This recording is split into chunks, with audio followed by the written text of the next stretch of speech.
don't know that they have the complete package. I looked at this field and I said, I can do this. I have got the soccer side from all perspectives, playing, coaching, administering, youth, collegiate, professional.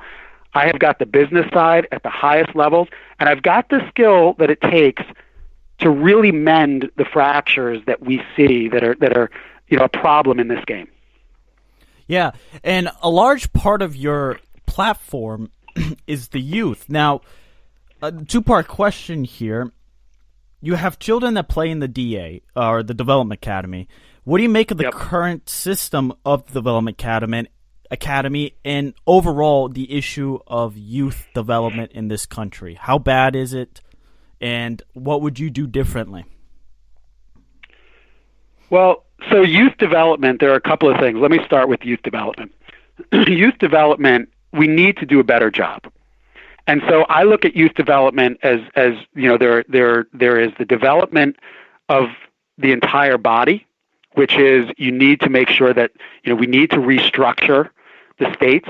Right now, like we were talking about, the fragmentation within states, it's basically a conglomerate. You've got so many overlapping businesses and competing businesses. Nobody knows what product is for what.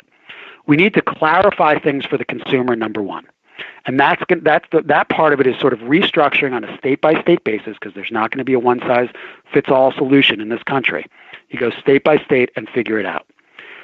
You also need to reduce the cost barriers, both for play and for coaching, because the idea of player development is getting good players in front of good coaches at an early age. So we need to make sure that all the kids have access. And that means lowering the costs. It means getting into inner cities and underrepresented places and getting fields like the U.S. Soccer Foundation does.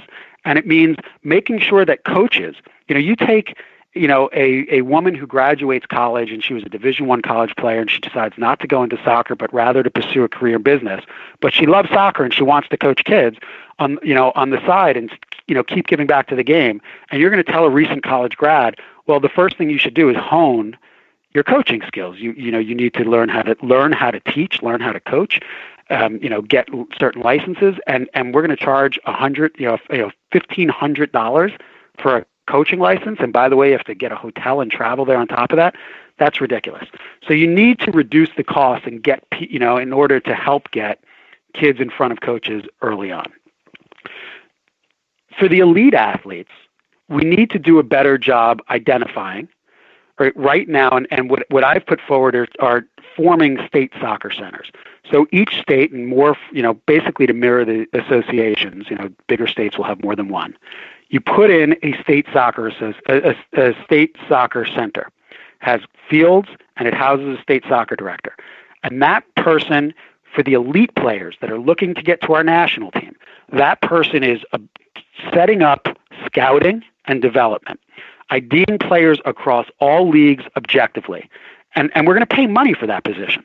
We want that position to be competitive. We need to make sure that we are getting the best that we can get. We need to make sure that when great young soccer minds and coaches are looking at their opportunities, that is a viable alternative to going and coaching Division I college or even MLS. And so that person will be in charge in that area, working with the state association to come up with the structure that makes sense so that kids aren't traveling all over the place, and that we're minimizing the time in cars, and things make sense for the players and the parents.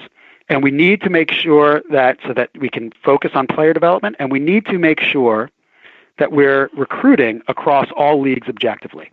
And then in conjunction with the leagues, we're going to have blackout dates throughout the year, and that state director will be able to pull in the players that they've identified through the scouting into training sessions. And there'll be a lot, we're looking, 8, 10, 12, 14 per year. The idea is in player development, some people have different views on this. Some people think that U.S. Soccer should be telling all the youth teams, you should play a 4-3-3, and here's all the skills that we want you to teach, and here are the tactics we want you to teach, and here's how you need to play. I don't believe that. I think that's ridiculous. I don't think it would work, and I don't think it should ever be tried, because it's just the wrong thing to do in a country as diverse as ours, geographically, demographically, et cetera. But rather, you offer minimum standards. You focus on the key, easily digestible things that everybody should be doing in technical development, health and nutrition, those types, physical development, those types of the basic minimum, easily digestible standards. And then it's up to everybody to have the discretion to train their teams. When the state director pulls them into that state training center, that's when you can say, this is the style of play that we want to play on our national team, and this is the style we're going to work on when you're here with us. But those are different ways to start, making player development better and getting kids in front of good coaches at an earlier age.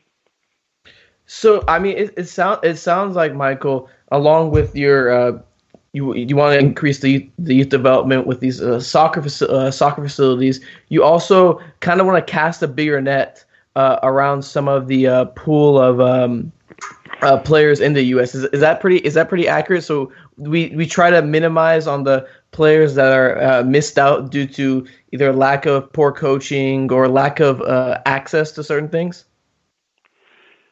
I think that's right. Again, we in terms of strictly player development, it's getting players in front of good coaches at the earliest age, and that entails a lot of things. It means making coaching education more accessible, so that we can get coaches can continue to get better.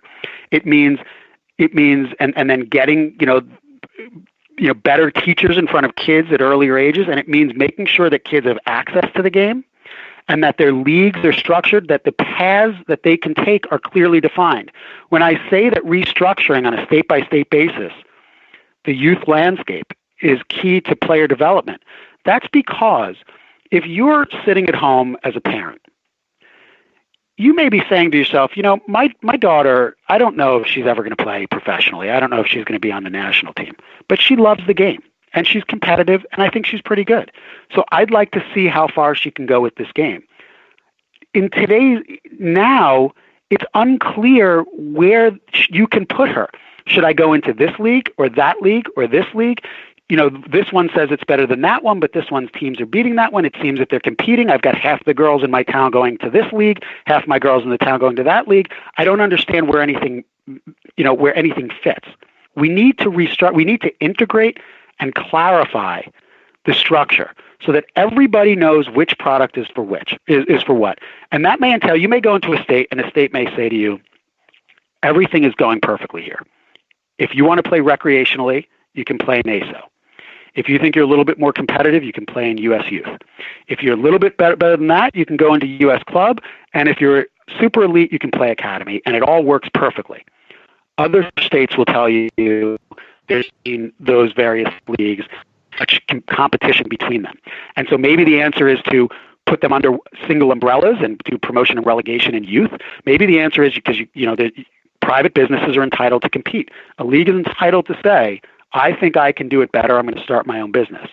That's fine, but we need to make sure that we're doing it in a way that makes sense. So if we're going to compete, if you're going to have leagues competing, can we at least say, look, this league will operate in this geographic part of the state? Because what we don't want is what happens too often now, where kids from the same area get diluted because they get pushed into different leagues because they don't know which is for what. They wind up in different leagues, so the teams are diluted. And because you're splitting the kids, now the kids have to travel 2 hours for a game because you don't have enough of enough participation in a particular area. We need to figure out a way to make this more efficient. And I'm confident. Again, this is what I do. I've been in negotiations with multinational parties from different countries and different interests and lots of money at stake. But you need to appeal to reason and rationality and make people understand the ramifications of not doing it the proper way. And I think you get into a room and you can convince private parties that this is the best thing for the kids, and it's going to ultimately be good for your business. Right? At the end of the day, they've got businesses to run, but that's okay. But we can address how this is going to be good for your business, and it's going to be better for the kids, and it's going to serve the mission of developing kids at a higher level. I want to ask you one more question about the youth. Now, Sure. A lot of candidates have talked about the youth. Is it a coaching issue, and is the youth development an issue of talent not going upwards? Because we do see quite a bit of talent. I know a lot of complaint from fans, and the fans I've spoken to who have messaged us have asked us if it's been, especially with the failure of the World Cup, was it just Bruce Arena and just a bad cycle where we were in between cycles of, or generations is a better term, of footballers, or is it we're actually not developing talented players? Well, I think if you're asking about the failure of the men's team to qualify for the World Cup, it's a combination of all of that. I think, don't forget, we failed to qualify for the World Cup. We also failed to qualify for the last two Olympics. So there's an issue in player development. We have focused on player development. Now look, one of the things that I would point out is that when you look at when the significant changes with the academies and the different changes that have been implemented to try and really focus on player development came into effect, you're talking about 10 years. And sometimes things take a couple of generations to really kick in. But there's clearly, when you look at how far soccer has evolved from when I played in the 70s, as a kid, to now, on the business side and the marketing side, the player development has not kept pace with that. So we've done really well in developing one side. We just obviously have not done well. And that's not to say that players are worse now than they were. It's just that the rest of the world seems to continue to get better, and we're not.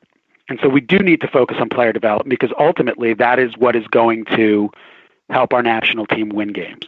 Now, there are other factors that affect the success of our national team. I don't know that people appreciate how hard it is to play in CONCACAF. It is a very competitive, it's a very competitive group, and it is really difficult to play on the road. It's much more difficult, I think, in CONCACAF to play road games than it is in UEFA, where you're going into a stadium with a perfect field and great conditions. The decision-making around our national team has, again, I look at some of the decisions. Coaches matter at the national team level. They serve a different function than a coach of an MLS team, for example, or of a youth team. It's much more of a manager. It's much more of a selecting and, just basically selecting players from a menu and figuring out which players will make the best team and then managing them. You're not with them nearly as much as a coach of a normal team, of a regular team. But, decisions as to who our coach should be, decisions as to where to play home games, I just don't know how these decisions have been made at U.S. Soccer. I attended the game, the game against Costa Rica at Red Bull Arena. I live in New Jersey. It was terrific to have the opportunity to go, and I could see merits on both sides to playing the game at Red Bull Arena. Right. But when I heard after the fact that when Bruce Arena came out and said, "Hey, I was never even consulted on where to play that game," that to me is absolutely inexcusable. I cannot imagine a scenario where I were president of the U.S. Soccer Federation, where our national team was playing a critical game, World Cup qualifying, in a critical stretch, and I didn't even consult the coach as to where the game should be played. That to me is just inexcusable and quite stunning. I just wanted to go jump to one of your other key points when you talked about the women's game, which you talked about have issues that have plagued the growth as well. You speak a lot about equality, whether it comes to travel, pay, and the playing services around it.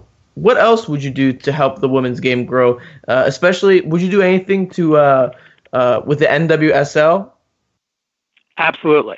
I think so.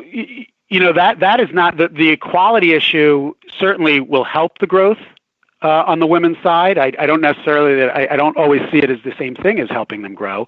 So I look at that as a slightly different issue. The equality thing is just, in my mind, it baffles me. I don't understand how we can be in 2017 and not have absolute equality. And There's no excuse for it. And the only excuse I've ever heard is tying it to revenue. saying, well, the men's side makes more revenue, so they should get more money.